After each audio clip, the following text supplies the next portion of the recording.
So you go from really big, multi-billion-dollar organization to a swim club where a drowning happened in 2011. I was there. I was there with my family. And 3,800 deaths in Bhopal. Here's one death at the swim club. The worst thing that happened in Bhopal happened. And the worst thing that happened at this pool happened. It was like a Greek tragedy that day. And the guilt that I felt, just personally, after seeing that and saying, we had a design flaw. This pool where this young girl had perished is the middle pool. So there's a big pool, it goes 10 feet deep, and then there's a baby pool. And in between, there's the middle pool. And the middle pool goes from like 2 feet to 3.5 feet, 3 feet. You have a little 3.5-year-old who's full of muster and says, I'm okay, I can breathe, I'm right up here.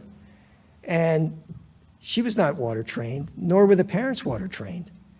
And the pool itself would have a social for new members the night before it opened.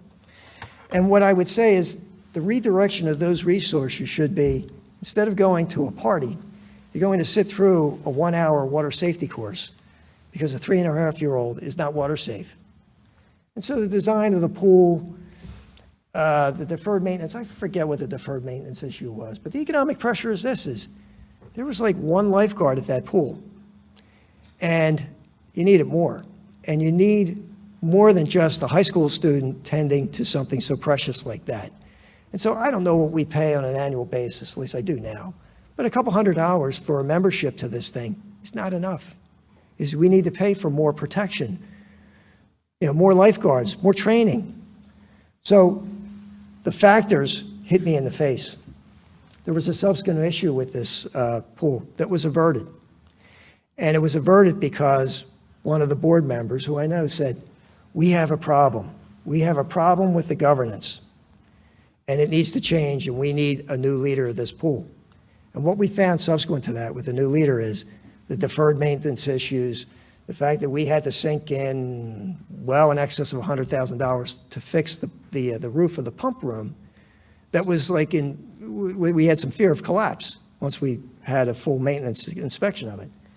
And so we instituted, call it like ERM light, by asking questions and looking at the right things, and averted a catastrophe because of that.